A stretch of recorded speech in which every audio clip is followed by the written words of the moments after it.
రాష్ట్ర అభివృద్ధిపై జగన్ కి చిత్తశుద్ధి లేదన్నారు మంత్రి కొండపల్లి శ్రీనివాస్. మావిగన్ అనేది కేవలం రాజకీయ స్టంట్ మాత్రమే అన్నారు. విభజన తర్వాత రాజధాని లేదన్న బాధతో ఉన్న ప్రజలకు చంద్రబాబు అద్భుతమైన రాజధానిగా అమరావతిని నిర్మిస్తున్నారని, భవిష్యత్తులో సింగపూర్ ని మించిన పర్యాటక కేంద్రంగా అమరావతి అభివృద్ధి చెందుతుందని అంటున్న మంత్రి కొండపల్లి శ్రీనివాస్ తో మా ప్రతినిధి కృష్ణ ఫేస్ టు ఫేస్ ఇప్పుడు చూద్దాం. రాజధాని అమరావతి ప్రాంతంలో మంత్రుల బృందం పర్యటిస్తున్నటువంటి పరిస్థితి. అయితే ఇక్కడ జరుగుతున్నటువంటి అభివృద్ధి పనులు, అదేవిధంగా నిర్మాణాలు ఏ విధంగా కొనసాగుతున్నాయి, ఎంతవరకు వచ్చాయి తెలుసుకునే ప్రయత్నం చేద్దాం. మనతో మంత్రి కొండపల్లి శ్రీనివాస్ ఉన్నారు. సార్ చెప్పండి, రాజధాని ప్రాంతంలో జరుగుతున్నటువంటి డెవలప్మెంట్ కానీ ఇక్కడ జరుగుతున్నటువంటి నిర్మాణాలు ఏ స్థాయిలో ఉన్నాయి? ఫస్ట్ ఒక బ్రాడ్ విజన్ అనేది గౌరవ ముఖ్యమంత్రి గారు 14-19లో పెట్టడం జరిగింది. అంటే అమరావతి ఎలా ఉండబోతుందన్న విషయాన్ని అనేక అంశాల్లో ప్రపంచ స్థాయిలో ఉన్నటువంటి సిటీ డిజైన్స్ అన్నీ కూడా కూడించి ఇక్కడ ఒక నగరాన్ని మన అంటే ప్రజలందరూ కూడా గర్వించే దశగా, ఎందుకంటే మనం హైదరాబాద్ కోల్పోయినప్పుడు ప్రజలందరూ కూడా బాధపడ్డారు. ఖచ్చితంగా ఒక ఆంధ్ర ప్రజలందరూ కూడా గర్వించే దశగా ఒక నిర్మాణం చేయాలన్న ఆలోచనతో ఒక అమరావతి ప్లానింగ్ అనేది ఒక గతంలో 14-19లో చేయడం జరిగింది.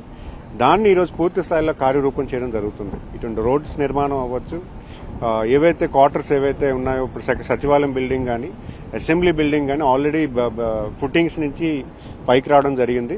ఒక 1 monthలో ఇవ్వడానికి కూడా ఒక కార్యరూపం చేస్తుంది. జీఏడీకి హ్యాండ్ ఓవర్ చేయడం కూడా జరుగుతుంది. అలాగే మినిస్టర్స్ క్వార్టర్స్ కానీ, ఐఏఎస్ క్వార్టర్స్ కానీ, జడ్జి క్వార్టర్స్ కానీ రేపు దసరాకి ఇవ్వాలనేది ఒక ప్రతిపాదన ఉంది. అలాగే మిగతా స్టాఫ్ క్వార్టర్స్ ఏవైతే ఉన్నాయో అవి కూడా బై డిసెంబర్ కల్లా మొత్తం ఆపరేషన్స్ అన్ని కూడా క్వార్టర్స్ అన్ని కూడా ఫిల్ చేయడానికి కూడా ఇది ఒక ప్లాన్ కూడా చేయడం ఉంది. గౌరవ మంత్రివర్యులు శ్రీ నారాయణ గారు ఎవరికి ఆ బాధ లేకుండా ఈరోజు నిర్మాణం జరుగుతుంది. ఖచ్చితంగా అందరూ కూడా ఇది ఒక టూరిజం ప్లేస్ కూడా అవుతుంది. మీరు చాలా దేశాల్లో, ఇప్పుడు మీరు గతంలో కూడా సింగపూర్ గురించి చెప్పారు.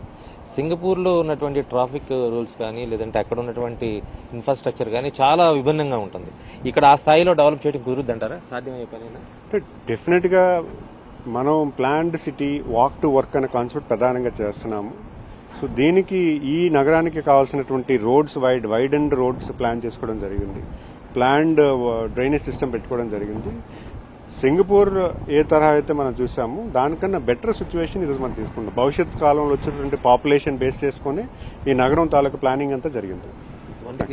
చిన్న చిన్న ఉద్యోగులు ఉండటానికి, అంటే వాళ్ళకి హాస్పిటల్స్ కానీ లేదంటే స్కూల్స్ కానీ అవన్నీ కూడా అందుబాటులో లేవని చెప్తున్నారు. అవన్నీ తయారు చేసుకుంటున్నాము. అవన్నీ కూడా ఇప్పుడు మనం వచ్చి 2 years అయింది. అమరావతి పునఃప్రారంభం అనేది మొన్న జరిగింది. గౌరవ ముఖ్యమంత్రి గారు లీడర్షిప్ వచ్చిందా జరిగింది. ప్రతిపక్ష పార్టీ చెప్పే మావిగన్ ఎఫెక్ట్ ఏమైనా ఉంటుంది? ఏముండదు సార్, ఇక్కడ నమ్మబోరు. ఆయన మాట ఆయనకి అర్థం కావట్లేదు. మావిగన్ కాన్సెప్ట్ అనేది రాజకీయంగా తీసుకొచ్చినటువంటి ప్రస్తావన. ఆయనకి సీరియస్నెస్ లేదు. ప్రజల్ని డివిజన్ చేయడానికి ఆయన ఆలోచన తప్పించి నిజంగా ఒక రాజధాని నిర్మాణం చేయాలి, ఆంధ్ర ప్రజలు గర్వించే దశగా రాజధాని నిర్మాణం చేయాలనే ఆలోచన ఆయనకి లేదు. కేవలంగా ఒక పొలిటికల్ స్టంట్ మాత్రం నేను భావిస్తున్నాను. మొత్తంగా రాజధాని ప్రాంతం శరవేగంగా అభివృద్ధి చెందుతుందనేది మంత్రి శ్రీనివాస్ చెప్తున్నారు. ముఖ్యంగా అమరావతిని అంటే కేవలం ఆర్థిక రాజధాని కాదు, పర్యాటక రాజధానిగా కూడా అమరావతిని రూపొందించబోతున్నాం. సింగపూర్ తరహా టూరిజం ఇక్కడ ఎకో సిస్టమ్ ని డెవలప్ చేయబోతామని చెప్తున్నారు. కెమెరామెన్ మురళితో కృష్ణ, NTV, అమరావతి.